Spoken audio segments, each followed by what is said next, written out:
सभी स्टूडेंट्स को नमस्कार। आज हम पढ़ने वाले हैं आयकर विधि एवं व्यवहार, बीकॉम तृतीय वर्ष, और चैप्टर का नाम है income from house property assessment year 2022-23।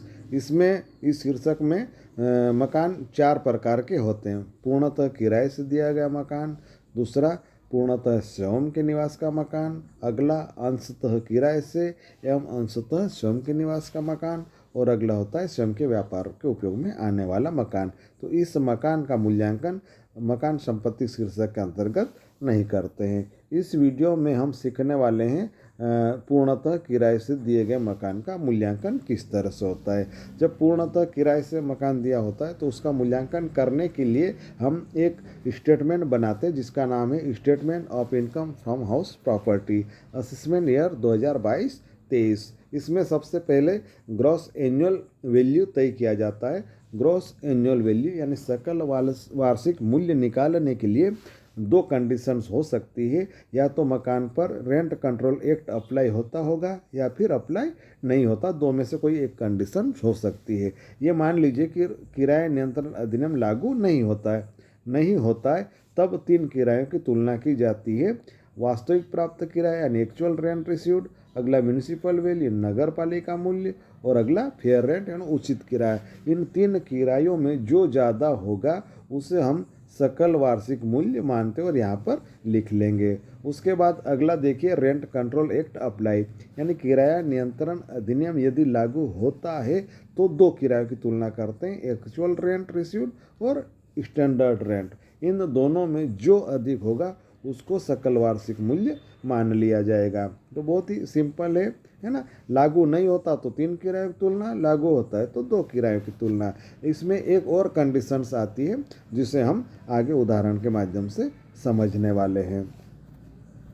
उदाहरण देख लेते हैं। जैसे ये 4 प्रकार के किराए दे दिए हैं। मकान ए है ना। यहाँ पर वास्तविक प्राप्त किराया 22,000, नगर पालिका मूल्य 20,000, उचित किराया 24,000 दिया और मानक किराया लागू नहीं। इसका मतलब किराया नियंत्रण अधिनियम इस पर लागू नहीं होता है।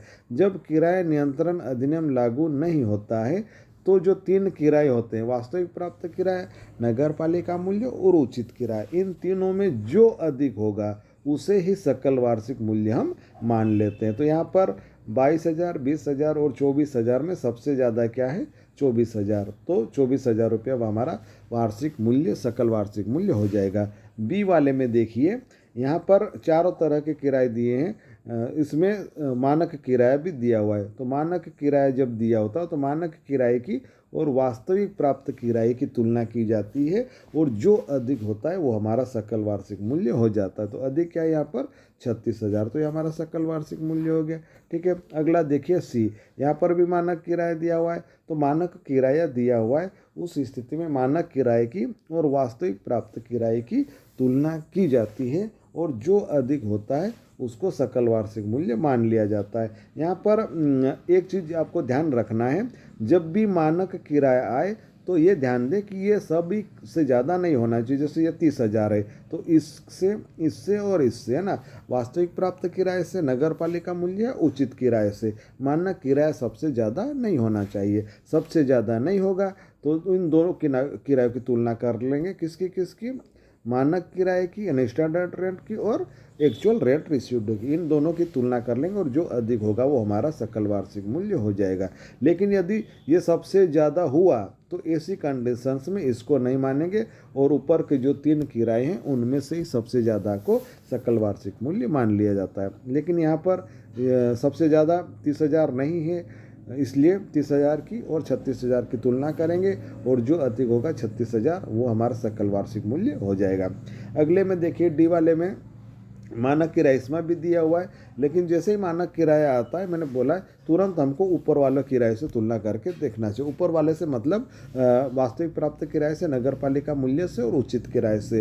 ये जरूरी नहीं कि हर बारी ऊपर ही दियो, जहाँ पर भी दियो हो मानक किराए से इन 3 किरायों की तुलना करना है। मानक किराया यदि इन सबसे ज़्यादा नहीं हुआ है तो वास्तविक प्राप्त किराए और मानक किराए की तुलना करेंगे, और मानक किराया उपरोक्त तीनों किरायों से ज़्यादा हुआ ऐसी कंडीशंस में मानक किराए को आधार नहीं लेंगे। तो यहाँ पर मानक किराया ऊपर के तीनों किरायों से ज़्यादा है, इसलिए इसको आधार नहीं लेंगे और हम ऊपर के 3 किरायों के में जो अधिक होगा उसको सकल वार्षिक मूल्य मानेंगे। तो ऊपर 40, 36 और 38 में से 40,000 रुपये सकल वार्षिक मूल्य होगा। अब अगला उदाहरण देखिए।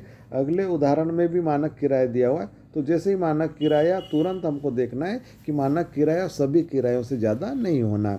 अगर सभी किरायों से ज़्यादा नहीं है तो मानक किराए की और वास्तविक प्राप्त किराए की तुलना करेंगे, और मानक किराया सबसे ज़्यादा है तो मानक किराए को छोड़ देंगे और बाकी 3 किरायों की तुलना करेंगे, और जो अधिक होगा वो सकल वार्षिक मूल्य माना जाएगा। तो यहाँ पर मानक किराया 38,000 है, तो अन्य सभी किरायों से ज़्यादा नहीं है क्योंकि ये 50,000 है। इसका मतलब हमको मानक किराए की और वास्तविक प्राप्त किराए की तुलना करना है, और जो ज़्यादा होगा वो सकल वार्षिक मूल्य हो जाएगा। तो इस तरह से सकल वार्षिक मूल्य निकालना है हमको। सकल वार्षिक मूल्य निकालने के बाद अगला काम होगा loss of rent for vacancy period. यदि मकान गत वर्ष में कुछ महीने के लिए खाली रहता है तो जितनी अवधि के लिए खाली रहेगी उतनी अवधि का यहाँ पर किराया वापस से घटाना है। उदाहरण के लिए मान लेते हैं कि मकान 1,000 रुपये प्रति माह किराए पर दिया हुआ है और 2 महीने खाली रहता है, तो किराए की हानि कितनी हो जाएगी? 2,000 की। वास्तव में प्राप्त किराया कितना होगा? 10,000, क्योंकि 2 महीने तो खाली रहा तो प्राप्त हुआ ही नहीं। लेकिन ऐसी स्थिति में जब मकान खाली रहता है कुछ महीनों के लिए, तो यहाँ पर तो जितने महीने खाली रहेगा उतना किराया लिख देंगे, लेकिन तुलना करने के लिए जो ऊपर वास्तविक प्राप्त किराया में एक्चुअल रेंट रिसीव्ड यहाँ पर या यहाँ पर 2 में से जो भी स्थिति होगी वहाँ पर जब हम लेंगे तो वास्तविक प्राप्त किराए के स्थान पर 12 महीने का किराया लेना है, क्योंकि यहाँ पर अन्य सभी किराए 12 महीने के होते हैं और तुलना करने के लिए हमको वास्तविक प्राप्त किराया भी 12 महीने का लेना है। बाद में जितने भी महीने मकान खाली रहेगा यहाँ पर उतने महीने का किराया वापस से वास्तविक महीने की दर से कम कर देंगे। उसके बाद अगला घटाना हमको म्यूनिसिपल टैक्स, नगर पालिका कर। नगर पालिका कर यदि अदत्त है या किराएदार चुकाता है तो नहीं घटाना, यानी मकान मालिक द्वारा चुकाए जाने पर किसी भी वर्ष से संबंधित हो घटाना है। अगला है अनरियलाइज्ड रेंट, डूबत किराया बोलते हैं। यदि डूबत किराया किताब में दिया हो, सवाल में दिया है और उसके साथ शर्तें पूरी हो गई है ऐसा लिखा है, इसका मतलब वो किराया अब वसूल होने वाला नहीं है, इसलिए यहाँ पर छूट घटाना है। यदि शर्तें पूरी हो गई ऐसा नहीं लिखा है तो यहाँ नहीं घटेगा। तो कुल मिलाकर हमारा जो ग्रॉस एनुअल वैल्यू था उसमें से इन 3 में से जो भी चीज़ें होगी उनको जोड़कर हम यहाँ लिख लेंगे और सकल वार्षिक मूल्य में से घटा देंगे।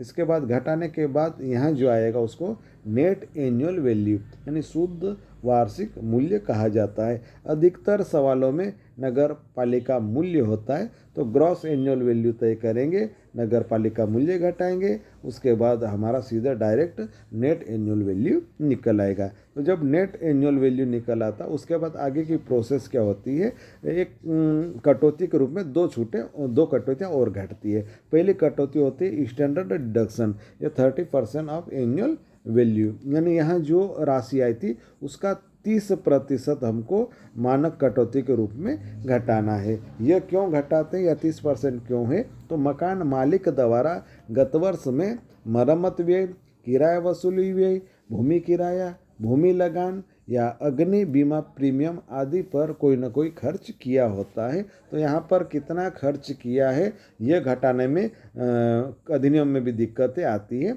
इस कारण से यह तय कर दिया है कि खर्च कितना भी किया हो यहाँ पर एनुअल वैल्यू जो नेट है उसका 30% घटाना है, चाहे वास्तविक खर्च 30% से ज़्यादा हुआ हो, कम हुआ हो या नहीं हुआ हो। तो जब हम यहाँ पर 30% घटाते हैं तो जब सवाल में वास्तविक खर्च जो दिए होंगे उस पर ध्यान हमको नहीं देना है। अगला देखिए इंटरेस्ट ऑन लोन, ऋण पर ब्याज। ऋण पर ब्याज 2 प्रकार का हो सकता है, एक तो प्रीवियस ईयर का यानी गत वर्ष का, और दूसरा कंस्ट्रक्शन पीरियड यानी निर्माण अवधि का। तो गत वर्ष का तो जितना भी ब्याज होगा पूरा लिखना है, चाहे चुकाया हो चाहे नहीं चुकाया हो। निर्माण अवधि के दौरान जितना भी ब्याज बनेगा उसका 1/5 लेना है। 1/5 का मतलब ये होता है कि जितना भी निर्माण अवधि के दौरान ब्याज इकट्ठा हो जाता है उसकी छूट 5 वर्षों में मिलती है। जैसे उदाहरण के लिए मान लेते हैं कि निर्माण अवधि के दौरान 5 लाख रुपये ब्याज इकट्ठा हो गया है, तो उसको 1-1 लाख रुपये हर साल यानी 5 साल तक छूट मिलेगी। तो 5 लाख या जितना भी रहेगा उसमें 5 का भाग देंगे और जो आएगा वो यहाँ पर लिख लेंगे। इस तरह से नेट एनुअल वैल्यू में दो चीज़ें घटाना, स्टैंडर्ड डिडक्शन और इंटरेस्ट ऑन लोन। तो जो इस प्रारूप में जितनी चीज़ें बताई है इसके अलावा और कोई सी भी चीज़ नहीं घटाना है, ये आप तय कर लें। अब नेट एनुअल वैल्यू में से जब ये छूटें घटा देंगे, कटौतियाँ घटा देंगे, तो उसके बाद जो बचता है उसको हम इनकम फ्रॉम हाउस प्रॉपर्टी यानी मकान संपत्ति से आय बोलते हैं। अब कुछ महत्वपूर्ण नोट है उसके बारे में बात कर लेते हैं। महत्वपूर्ण कुछ और नियम है, अब कौन कौन से होते हैं इसके बारे में हम थोड़ी सी चर्चा कर लेते हैं। एक एक्चुअल रेंट रिसीव्ड के संबंध में है। कभी कभी क्या होता है, मकान मालिक और किराएदार के बीच में कुछ शर्तें तय हो जाती है और किराएनामों की शर्तों के अनुसार यदि मकान मालिक किराएदार को कुछ सुविधाएं देता है तो उन सुविधाओं का मूल्य प्राप्त किराए में से कम कर लिया जाता है और जो घटाने के बाद प्राप्त किराया बचता उसको ही हमको वास्तविक प्राप्त किराया मानना है। जैसे उदाहरण के लिए 1000 रुपये प्रति माह की दर से मकान किराए से दिया हुआ है तो 12 महीने का किराया 12,000 हो जाएगा और उसमें जो कुछ किराएनामे की शर्तों के अनुसार तय हो जाता है, जैसे पानी पर व्यय या लिफ्ट के रखरखाव पर व्यय या चढ़ाव की रोशनी पर व्यय मकान मालिक किराएनामों की शर्तों के अनुसार खर्च करता है और वो साल भर में मान लो 2000 होते हैं या जितना भी होता है, तो कुल किराया बनाए 12,000, किराएनामों की शर्तों के अनुसार खर्च किया है 2000, तो घटाने के बाद कितना बचता है 10,000। तो वास्तव में कितना प्राप्त हुआ किराया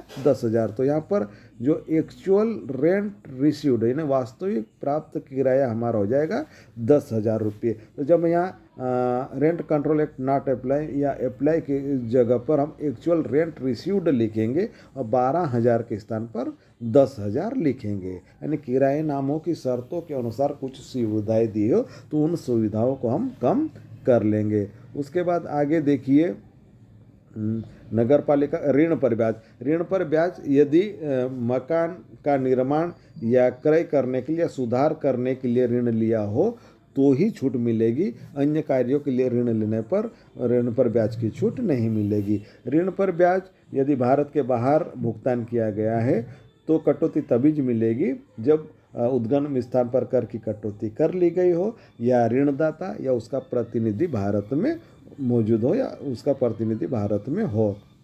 स्वयं के निवास हेतु 2 से ज़्यादा मकान, स्वयं के निवास के लिए 2 मकान कर मुक्त होते हैं, कम से कम 2 मकान अपने खुद के निवास के लिए करदाता चयन कर सकता है। यदि करदाता के पास 2 से ज़्यादा मकान है और वो 2 से ज़्यादा मकानों का उपयोग करता है, जैसे 2 तो उसके लिए छूट है, वो खुद के निवास के लिए रख सकता है, लेकिन 3 मकान खुद के उपयोग में लेता है या 4 मकान खुद के उपयोग में लेता है तो 2 मकान उसके खुद के निवास के लिए छोड़ देंगे और बाकी का जो मकान है वो किराए से दिए गए मान कर हम उसकी भी गणना इस शीर्षक के अंतर्गत कर लेंगे। उसके बाद कुछ महीने खाली रहने की बारी आती, तो कुछ महीने यदि मकान खाली रहता तो उतने महीने का किराया हम घटा लेंगे, पहले देख चुके हैं। पर यदि मकान किराए से दिए जाने वाला हो, पूरे वर्ष भर ही खाली रहा हो, तो ऐसे मकान का वार्षिक मूल्य 0 हो जाएगा और नगर पालिका कर और ऋण पर ब्याज की छूट मिलेगी। लेकिन जो स्टैंडर्ड डिडक्शन है 30% वाला मानक कटौती, उसकी छूट नहीं मिलेगी। यदि मकान का निर्माण या विक्रय गत वर्ष में हुआ है तो वास्तविक प्राप्त किराया ही सकल वार्षिक मूल्य हो जाएगा और नगर पालिका कर पूरे वर्ष के घटाए जाएंगे।